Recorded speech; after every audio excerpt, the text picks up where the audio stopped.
चलते हैं श्रीमद् भागवत महापुराण। प्रसंग चल रहा है महामहिम भगवान कपिल देव जी महाराज सिद्धासन पर विराजमान हैं और मां देहूती जी प्रश्न कर रही हैं। पहला प्रश्न था कि इन दुष्ट इंद्रियों से भोगते हुए मैं बहुत ऊब गई हूं, प्रभु मैं कैसे इनसे निकलूं। कल चर्चा हुई।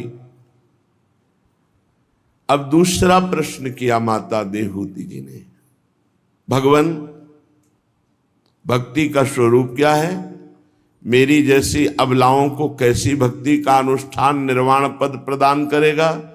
निर्वाण पद तत्व ज्ञान से होता है। वो तत्व ज्ञान ऐसा जैसे अमोघ बाण लक्ष्य का वेद, वो कैसा होता है, कैसी वृत्ति का ज्ञान होता है। योग किसे कहते हैं, योग के अंग कितने होते हैं। आप कृपा करके इस दुर्बोध विषय को सुगमता पूर्वक समझा दीजिए। श्री मैत्रेय जी कहते हैं, विदुर जी जिनके शरीर से स्वयं भगवान प्रकट हुए थे, उन अपनी माता का ऐसा प्रश्न सुनकर भगवान कपिल देव जी प्रसन्न मुद्रा में प्रकृति और तत्वों का निरूपण करने वाले शास्त्र का ज्ञान, जिसे सांख्य शास्त्र कहते हैं, उपदेश किया और साथ में ही भक्ति का विस्तार और योग का वर्णन किया। श्री भगवान ने कहा, पूज्य माता जी, जिसका चित्त एकमात्र भगवान में हर समय लगा रहता है, भगवान की भक्ति का स्वरूप क्या है, एकमात्र 24 घंटे कार्य शास्त्र सम्मत भगवत समर्पित और अंदर से भगवान का चिंतन, हर समय भगवान का चिंतन। जो कर्मेंद्रियां हैं, इनसे जितने कर्म बने, अंदर से केवल लक्ष्य हो भगवान की प्रसन्नता के लिए। जो मेरी चरण सेवा में प्रीति रखते हैं, भगवान की चरण सेवा, भगवान की चरण सेवा को केवल एक जगह सीमित न किया जाए कि मंदिर में ही केवल भगवान है। भगवान सबके हृदय में विराजमान है। मेरी प्रसन्नता के लिए सबकी भावना, मैं सेवक हूं, चराचर जगत मेरे स्वामी का रूप है, ये सिद्ध भक्त की दृष्टि होती है। निरंतर भगवान का भजन, स्वाभाविकी भगवान का भजन, सारे कर्म भगवान की प्रसन्नता के लिए, सब में भगवत भाव। तो कह रहे हैं ऐसे भक्त को स्वयं भगवत साक्षात्कार हो जाता है। जो मेरी भक्ति करता है, ना चाहने पर समस्त लोकों के भोग, समस्त सिद्धियां, समस्त वैभव, वैकुंठ का भगवती ऐश्वर्य, इच्छा ना करने पर भी उसे सब प्राप्त हो जाता है। जिन भक्तों ने एकमात्र अपना प्रिय मुझे बनाया, अपनी आत्मा मुझे माना, अपना पुत्र मित्र गुरु सुहृद इष्ट देव सब कुछ मुझे माना, उनको कौन सा भोग, कौन सा ऐश्वर्य, कौन सी सिद्धि ऐसी है, कौन सा लोक का वैभव ऐसा है जो उनके चरण न चूमे। मेरा काल चक्र जो किसी को नहीं बख्शता है, मेरे भक्तों का स्पर्श नहीं कर सकता। जो अपने शरीर संबंधी रिश्ते नातेदार, धन पशु गृह आदि पदार्थ, अन्य सब संबंध केवल मेरे को स्वीकार किया, सब त्याग कर, भला मैं उनको कैसे त्याग सकता हूं, वो कैसे भी हो, उन्हें मैं मृत्यु रूप संसार सागर से पार करता हूं। जो भक्तजन शुद्ध वैराग्य ज्ञान भक्ति योग के द्वारा मेरे निर्भय चरण कमलों का आराधन करते हैं, उन्हें इस संसार से मैं मुक्त कर देता हूं। चित्त वृत्ति का निरंतर मेरे में लगना ही उत्तम भक्ति का लक्षण है। बस। माता जी ने एक प्रश्न और किया था कि प्रकृति और पुरुष का तत्व ज्ञान होना, वो आप वर्णन कीजिए कि ये प्रकृति क्या है, पुरुष क्या है, तत्व ज्ञान क्या है। तो श्री भगवान ने कहा, माता जी आपको अब प्रकृति और उसके तत्वों का अलग अलग वर्णन करता हूं, जिसको सुनने से, समझने से, जानने से प्रकृति के बंधन से मुक्त हो जाया जाता है। सबसे बड़ा बंधन क्या है? अहंकार। जैसे बर्फ में चारों तरफ जल ही जल है, ऐसे संपूर्ण संसार भगवान से व्याप्त है। भगवान ही भगवान, सब कुछ भगवान बने, पूरे के पूरे भगवान बने। वही भगवान हमारी आत्मा है। जो आत्मा है वो अनादि है, निर्गुण है, प्रकृति से परे है। और वही अंतःकरण में उसका पावर स्फुरित हो रहा है, जो अहंकार है। ये उसी शुद्ध अहंकार का प्रतिबिंब समझ लो, उसी का पावर समझ लो। स्वयं प्रकाश आत्मा के प्रकाश से प्रभावित सबकर परम प्रकाशक जोई, उसी से मन, बुद्धि, चित्त, अहम, इंद्रियां सब उसी से चैतन्यता प्राप्त कर रही। सर्वव्यापक उस आत्मस्वरूप ने लीला विलास पूर्वक इस त्रिगुणात्मिका माया को स्वेच्छा से स्वीकार कर लिया। ये गलती हो गई, ये गलती प्रारंभ से हो गई।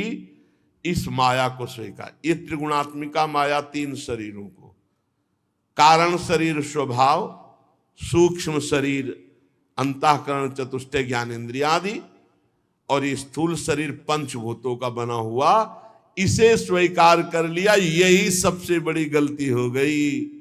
अब इसी को मिटाना बड़ा भारी पड़ रहा है, क्योंकि स्वीकृति बहुत जोर की हो चुकी है। इस प्रकार अपने से भिन्न प्रकृति को अपना स्वरूप मान लिया पंडित जन, इसी को अज्ञान कहते हैं, ज्ञानी जन। यही प्रकृति कारण हो गई जीव को फंसाने की। बहुत एकाग्रता पूर्वक माता जी सुन रहे हैं देहूती जी। देहूती जी ने कहा, भगवान भगवान रुको रुको, ये स्थूल सूक्ष्म कार्य, इसका कारण प्रकृति और पुरुष, आप इसका वर्णन कर रहे हैं तो थोड़ा सा और विस्तार से वर्णन कीजिए। भगवान ने कहा, जो त्रिगुणात्मिका अव्यक्त नित्य कार्य कारण रूप निर्विशेष माया है, इसी प्रधान तत्व को प्रकृति कहते हैं। पांच महाभूत गिनते जाना, पांच महाभूत और उनकी पांच तन मात्राएं, शब्द, स्पर्श, रूप, रस, गंध, कितने हुए? 10। और 4 अंतःकरण 14 है, और 5 ज्ञानेंद्रियां और 5 कर्मेंद्रियां, कितने हुए? 24। ये 24 तत्वों के समूह को प्रकृति का संपूर्ण कार्य कहते हैं। और इसे तुम अपना मान रहे हो। पृथ्वी, जल, तेज, वायु, आकाश, ये 5 महाभूत हैं। अब 24 की व्याख्या कर रहे हैं। पृथ्वी, जल, तेज, वायु, आकाश, ये 5 महाभूत हैं जिससे शरीर बना है। तुम नहीं हो शरीर।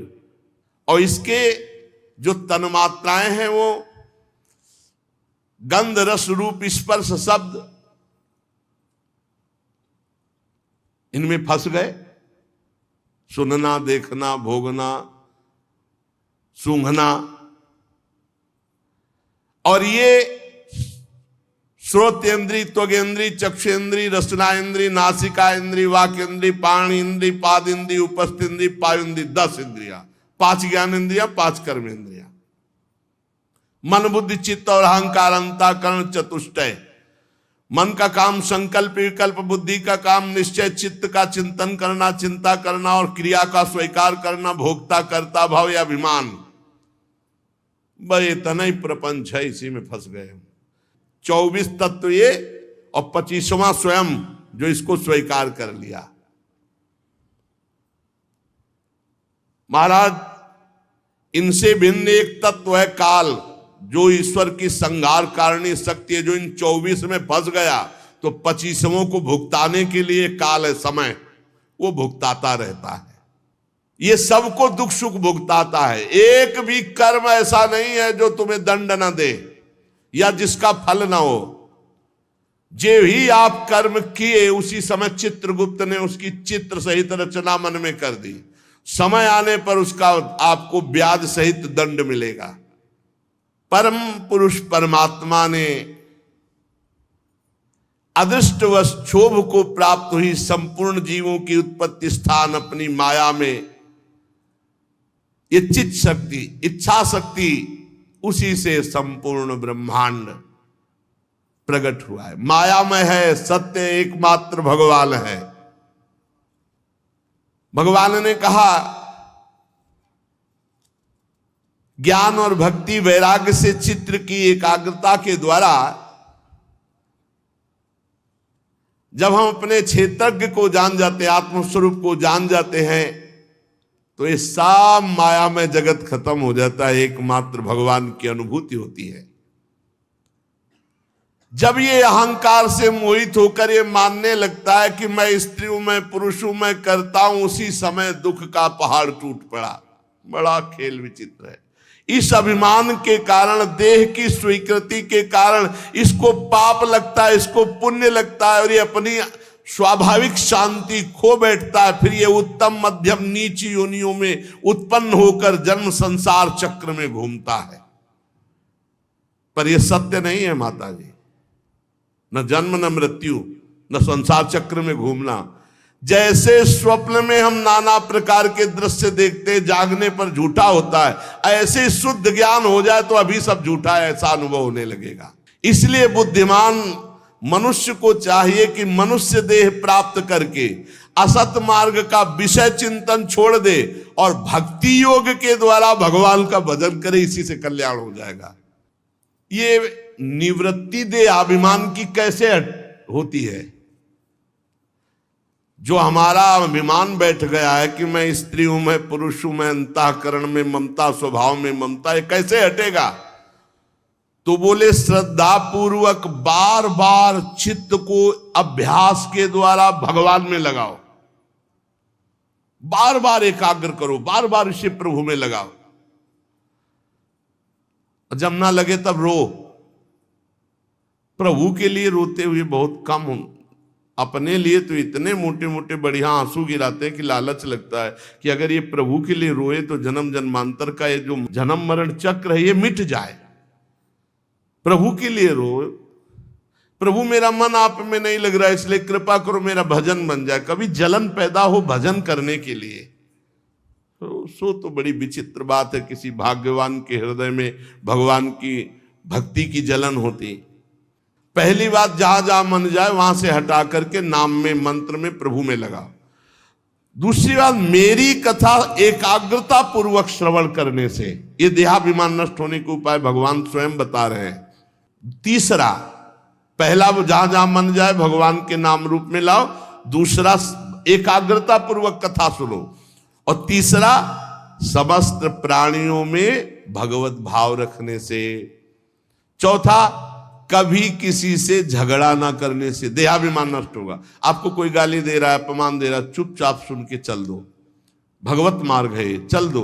बोले वो बढ़ जाएगा, नहीं, उसको घटाने वाला कोई है, उसको घटाने वाला है। तुम क्षमा करो, तुम्हारी क्षमा उसके ऊपर सांप से भी बढ़कर दंड देने वाली बन जाएगी। है ना, कोई देख रहा है, ईश्वर देख रहा है, वो अपने आप हिसाब कर देगा। किसी से झगड़ा वैर ना करने से और किसी भी वस्तु व्यक्ति स्थान में आसक्ति ना करने से। खतरनाक चीज है आसक्ति। ये आसक्ति ये जाति नहीं है, किसी व्यक्ति से आसक्ति कर लो, वस्तु से आसक्ति कर लो, बहुत खतरनाक है, बहुत खतरनाक। और ब्रह्मचर्य रहने से, गृहस्थ है तो संतान उत्पत्ति के लिए केवल आदेश, और अन्य भाव में हर समय ब्रह्मचर्य रहे। ब्रह्मचर्य एक बहुत बड़ी जीवनी शक्ति है, ब्रह्मचर्य एक बहुत बड़ा लाभ है, ब्रह्मचर्य एक बहुत बड़ा परमानंद है। हम साधारण भाषा में कहते हैं जिसके निकालने में तुम सुख का अनुभव करते हो, उसके रोकने में कितना सुख होगा। हर रोग से लड़ने की सामर्थ्य, हर बात को अपनी स्मृति में लाने की सामर्थ्य, हर क्रिया को उत्साह पूर्वक करने की सामर्थ्य, बहुत से सद्गुण ब्रह्मचर्य में है। ब्रह्मचर्य हमारे शास्त्र में सर्वोपम रूप से कहा गया है, व्रतों में महान व्रत ब्रह्मचर्य व्रत। इसी से सारे परमार्थ प्रकाशित होते हैं। और भगवान आगे कह रहे हैं वाणी के संयम, मौन व्रत। ज्यादा बोलना ठीक नहीं है, झूठ निकल जाएगा, निंदा स्तुति हो जाएगी। सत्संग सुनो और माला, काउंटर, ये चीजें बिल्कुल आपके हाथ में ही होनी चाहिए। जब कोई बात करने वाला आदमी मिले तो दिखा दो, नहीं माला पूरी हो जाए तब बात कर, फिर बात करेंगे, निकल लो। बातचीत में ज्यादा समय नष्ट करने से अपराध वृत्ति वाणी से बहुत बनती है। बहुत सूक्ष्म है भजन का खेल, बहुत वाणी को संयम में रख करके। और आगे कह रहे बिना भगवान को भोग लगाए कोई भी पदार्थ ना पाना, इससे देहाभिमान नष्ट हो जाएगा। बलिष्ठ अर्थात भगवान को समर्पित करके ही पाया जाए, चाहे पानी हो, फल हो, भोजन हो। अगर वस्त्र आदि भी हैं तो पट प्रसाद, भगवान को प्रसादी करके धारण करे। वस्त्र आदि भी नवीन ऐसे नहीं कि आया और फट से धारण, नहीं, हरि गुरु प्रसादी होना चाहिए। आपकी कुटिया में जो ठाकुर जी विराजमान है उनके चरणों में ऐसे पहले कपड़ा को धुलो, धुलने के बाद फिर प्रसादी करके, फिर हमने तो गुरु भगवान को तो दूसरे रूप में देखा, पहले वस्त्र धुल करके फिर रज में उसको फिर करके फिर श्री जी की प्रसादी करके फिर पहनना। जो आसक्ति रहित महापुरुष है, संपूर्ण जीवन भगवान को समर्पित है, ऐसी स्थिति में प्रारब्ध काम नहीं करता, भगवान का विधान काम करता। ऐसे महापुरुषों को प्रारब्ध काम नहीं करता। और चमत्कार तो रजिस्टर भर जाए, इतने चमत्कार, चमत्कार ही चमत्कार, अलौकिक चमत्कार। अब ध्यान से फिर सुन लो, विश्राम होने जा रहा है। नंबर 1, जहां जहां मन जाए वहां से हटाकर नाम मंत्र में लगाना। नंबर 2, भगवान की जब कथा सुने तो पूरी एकाग्रता पूर्वक भगवान की कथा सुनना, और यह बात रखना कि अगर कोई प्रश्न कर दे तो हम कथा के विषय में बता सकें। तीसरी बात, समस्त प्राणियों में भगवत भाव रखना। चौथी बात, किसी से झगड़ा न करना। पांचवी बात, किसी भी व्यक्ति, वस्तु, स्थान, भोग सामग्री में आसक्ति न होना। और पांचवी बात, ब्रह्मचर्य पर ध्यान रखना। छठी बात, प्रपंच की वार्ता न करना, मौन व्रत का आश्रय रखना। और सातवीं बात, बिना भोग लगाए कुछ भी खाना पीना पहनना नहीं। इससे देहाभिमान नष्ट हो जाएगा। बड़ी सरल बात बताई, भगवान कह रहे हैं अगर ये बात आप मानोगे तो भगवान आपका देहाभिमान नष्ट कर देंगे, भगवान आपका बंधन नष्ट कर देंगे, भगवान आपको मायातीत कर देंगे। उपासक को चाहिए कि जो भोजन मिले परिमित भोजन करे। परिमित माने होता थोड़ा, बड़ी ऊर्जा शक्ति भजन में लगती परिमित भोजन करने वाले को। खूब खा खा कर आते हैं और लीवर सब खराब हो जाएंगे, पर भोजन नहीं कम होगा, दांत खराब हो जाएंगे, नए लगा लोगे फिर भी नहीं छकोगे। परिमित भोजन, थोड़ा भोजन पाओ, शांत स्वभाव रखो। और जो ऊपर आपको ये नियम बताए गए कि इन लक्षणों से आपका देहाभिमान नष्ट हो जाएगा, उसको अपने जीवन में उतारो और देखो इसी जन्म में भगवत प्राप्ति हो जाए। हम बार बार रोज इसीलिए कहते हैं कि तुम्हारे अंदर जग जाए ये बात कि इसी जन्म में हमें भगवान से मिलना है, इसी जन्म में, अब हमें आगे नहीं आना है। आगे और ऐसा कलयुग आएगा जिसमें भजन के लिए कुछ भी हमको सपोर्ट नहीं मिलेगा। अभी तो महापुरुषों का सानिध्य है तो सपोर्ट है, तो उनके दर्शन, उनके चिंतन से भजन बन जाता है। उनके डर से इंद्रियों मन कांप करके सही मार्ग में चलते हैं कि अरे कहीं उनकी दृष्टि में अगर हम, तो फिर जीवन का मतलब क्या। और जब हमें संत महापुरुषों का सानिध्य दुर्लभ हो जाएगा तो फिर परमार्थ भी दुर्लभ हो जाएगा।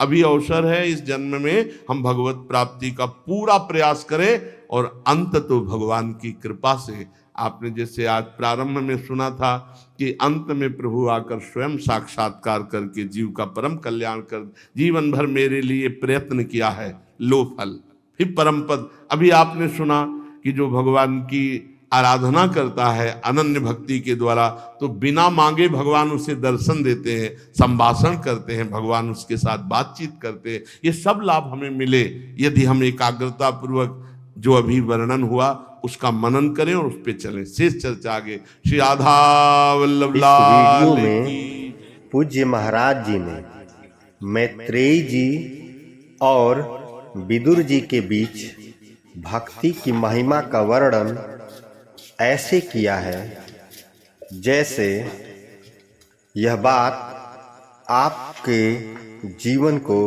सुखी बना देगी।